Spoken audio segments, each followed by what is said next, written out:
നമുക്കിന്ന് പച്ചക്കറികളൊന്നും ഇല്ലാതെ തന്നെ തയ്യാറാക്കാൻ പറ്റുന്ന ഒരു കിള്ളിപ്പോട്ട സാമ്പാർ തയ്യാറാക്കിയാലോ. തമിഴ്നാട് സ്റ്റൈലിലുള്ള ഒരു സാമ്പാറാണിത്. ആദ്യം നമുക്ക് പരിപ്പൊന്ന് വേവിച്ച് മാറ്റി വയ്ക്കാം. പരിപ്പ് നന്നായി ഒന്ന് വെന്ത് വരാറാകുമ്പോൾ ഇതിലേക്ക് നമുക്ക് കുറച്ച് കായം ചേർത്ത് കൊടുക്കാം. കായം കൂടി ഇട്ടതിന് ശേഷം നമുക്കിത് ഒന്നുകൂടി ഒന്ന് വേവിച്ചെടുത്തതിന് ശേഷം മാറ്റി വയ്ക്കാം.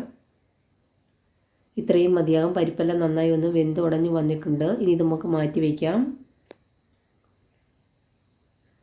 ചട്ടി ചൂടായതിലേക്ക് ഒരു 2 ടീസ്പൂൺ കോക്കനട്ട് ഓയിൽ ഒഴിച്ച് കൊടുത്തിട്ടുണ്ട്.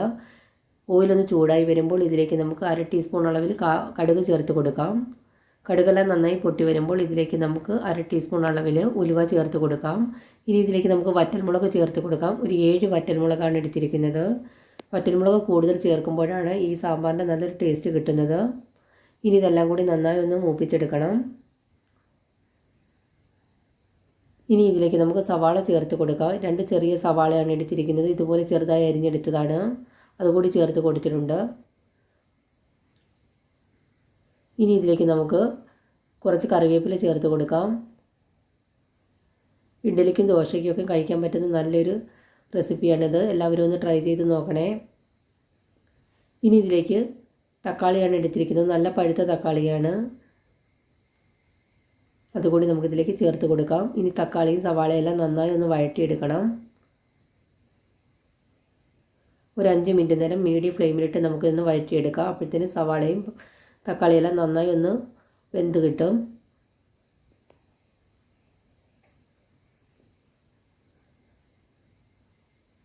ഇത്രയും മതിയാകും. തക്കാളിയെല്ലാം നന്നായി ഒന്ന് വെന്ത് വന്നിട്ടുണ്ട്. ഇനി ഇതിലേക്ക് നമുക്ക് മസാലകൾ ചേർത്ത് കൊടുക്കാം. ഒരു 1/2 ടീസ്പൂൺ അളവിൽ മല്ലിപ്പൊടി ചേർത്ത് കൊടുക്കുന്നുണ്ട്. 3/4 ടീസ്പൂൺ അളവിൽ മുളക് പൊടി ചേർത്ത് കൊടുക്കാം. 1/4 ടീസ്പൂൺ അളവിൽ സാമ്പാർ പൗഡർ ചേർത്ത് കൊടുക്കാം. ഇനി ഇതിൻ്റെ പച്ചമണം മാറുന്നത് വരെ നന്നായി ഒന്ന് ഇളക്കി കൊടുക്കണം. നിങ്ങൾ ആദ്യമായിട്ടാണ് എൻ്റെ ഈ ചാനൽ കാണുന്നതെങ്കിൽ ലൈക്ക് ചെയ്യാനും ഷെയർ ചെയ്യാനും സബ്സ്ക്രൈബ് ചെയ്യാനും മറക്കല്ലേ. ഇനി ഇതിലേക്ക് 1/4 ടീസ്പൂൺ അളവിൽ മഞ്ഞൾപ്പൊടി കൂടി ചേർത്ത് കൊടുക്കാം. ഇനി ഇതെല്ലാം കൂടി നന്നായി ഒന്ന് മൂപ്പിച്ചെടുക്കണം. മുളക് പൊടിയുടെയും മഞ്ഞൾപ്പൊടിയുടെയൊക്കെ പച്ചമണം മാറുന്നത് വരെ നന്നായി ഒന്ന് ഇളക്കി കൊടുക്കാം. ലോ ഫ്ലെയിമിലാണ് വെച്ച് കൊടുത്തിരിക്കുന്നത്.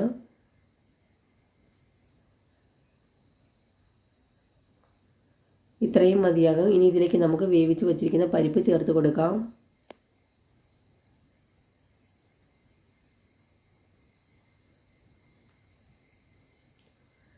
ഇനി ഇതിലേക്ക് നമുക്ക് ആവശ്യത്തിനുള്ള വെള്ളം കൂടി ചേർത്ത് കൊടുക്കാം.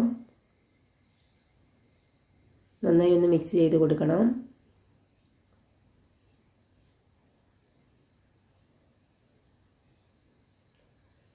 വളരെ എളുപ്പത്തിൽ തന്നെ തയ്യാറാക്കാൻ പറ്റുന്ന ഒരു റെസിപ്പിയാണിത്. ഇനി ഇതിലേക്ക് നമുക്ക് പുളിക്ക് ആവശ്യമായ പിഴുപുളി ചേർത്ത് കൊടുക്കാം.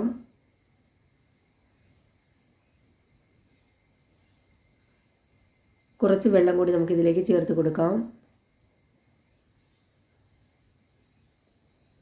ഇത്രയും മതിയാകും. സവാളയൊക്കെ വഴറ്റുന്ന സമയത്ത് നമ്മൾ ഇതിലേക്ക് ഉപ്പൊന്നും ചേർത്ത് കൊടുത്തിട്ടുണ്ടായിരുന്നില്ല. ഇനി ഇതിലേക്ക് നമുക്ക് ആവശ്യത്തിനുള്ള ഉപ്പ് പൊടി കൂടി ചേർത്ത് കൊടുക്കാം. കുറച്ച് കായം കൂടി ചേർത്ത് കൊടുക്കുന്നുണ്ട്. ആവശ്യത്തിനുള്ള ഉപ്പ് പൊടി കൂടി ചേർത്ത് കൊടുക്കാം. ഇനി ഒരു 5 മിനിറ്റ് നേരം നന്നായി ഒന്ന് മൂടി വെച്ച് വേവിച്ചെടുക്കാം.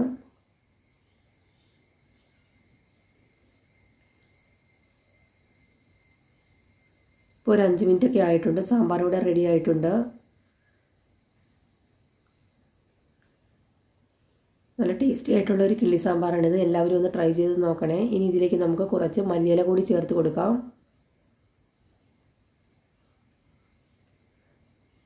ഇത്രയും മതിയാകും. ഇനി ഒരു 2 മിനിറ്റ് നേരം ഒന്ന് ലോ ഫ്ലെയിമിലിട്ട് കുക്ക് ചെയ്തെടുക്കാം. വീഡിയോ ഇഷ്ടമായെങ്കിൽ ലൈക്ക് ചെയ്യാനും ഷെയർ ചെയ്യാനും സബ്സ്ക്രൈബ് ചെയ്യാനും മറക്കല്ലേ. Thank you.